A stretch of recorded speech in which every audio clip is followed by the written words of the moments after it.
We start with a practice, our hands-on experience, but they can enter and exit the various phases associated with each of those 4 phases of Kolb's experiential learning theory. And his theory says we haven't truly learned until we have experienced all 4 of those phases.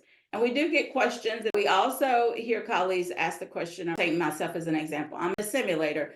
So because I have an increased awareness of how I learn best, oftentimes that's also how I teach, which you all are witness to that. I'm all about pulling out our textbooks, looking at the specific page numbers, because I want you all to see the evidence that's associated with the content that we're explaining. It's not enough for us just to tell students, that these are the facts. These are the 5 steps you have to follow to insert a Foley. That's great, but let's take them to the evidence, because what we know happens is we have a variety of learning styles in our classroom.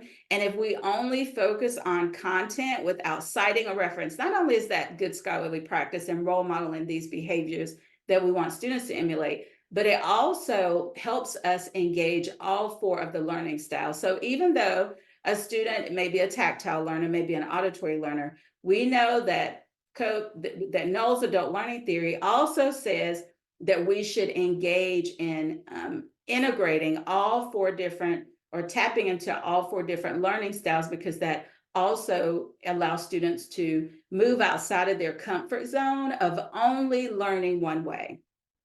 All right, so thank you for bringing that up, Lisa. Yes, Denise, you had a question? Yes, ma'am.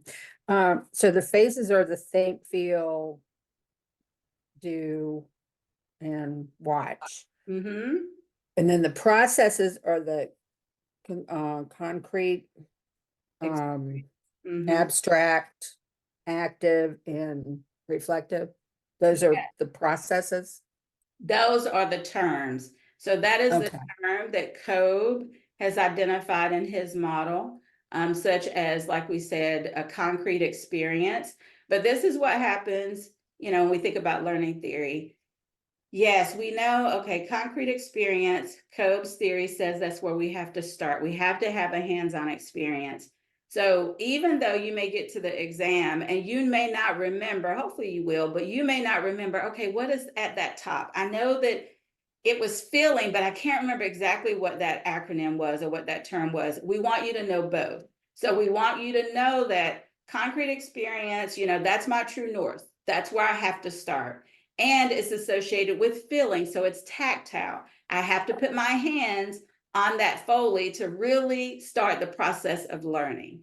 So yes, it is abstract, it is concrete experience, but it's also the verb associated with it is going to be feeling. So we want you to have a definition for each of the phases associated with Kolb's experiential learning theory. So good question. We want you to know both so that hopefully you can trigger a memory when you get to the exams. We're focusing on engaging, empowering, and enhancing with Kolb's experiential learning theory. We know that all 3 of these steps are important. We have 2 learning objectives for today. You'll be able to identify at least 3 strategies to engage, empower, and enhance student learning. And then number 2, you'll be able to list the steps to incorporate Kolb's learning styles into your teaching practices. 70 to 80% of the content that you're going to see on the CNE exam will be at that application and analysis level. So much like what we just did with our first activity of drawing the circle, and then creating your pie, is all around application. And because we're all adults, we know that that's how we remember. The data says we're 90 to 95% more likely to retain information based on the Finch model when we have to teach it, because then we learn twice, right? We learn the content and we learn how to teach it. So that's the great thing about teaching that so many colleagues love, is we get to learn twice. And then the second step you want to take is really integrating it into your everyday work. That's how we're going to remember. That's what's going to trigger us to choose the best option on the exam. We've heard from many colleagues, such as Professor Falkowski today, that is how they were successful on the CNE exam. Another step that we've heard colleagues talking about is when they get to the exam, they think about, as an example, with COBE's experiential learning theory. Okay, so which of my students is an assimilator? Well, you all know I'm an assimilator because I've shared that, but that may trigger a memory for you too, because you have truly integrated these concepts that we're talking about.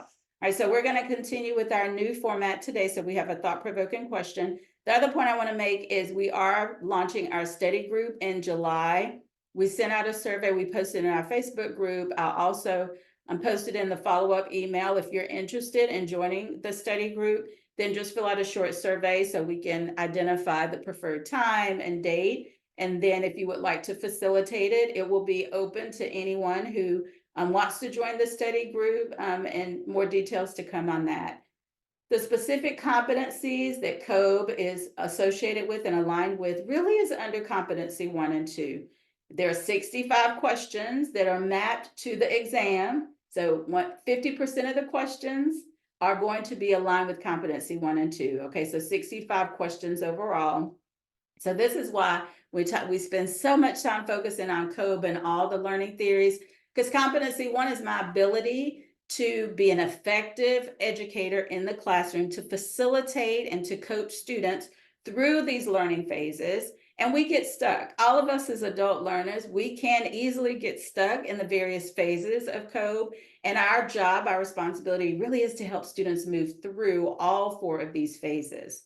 All right, so let's take a look at this thought-provoking question, and you all can hold on to your responses until we get to the end. So we have a nursing program that is being evaluated for its effectiveness in fostering critical thinking and clinical decision-making among students.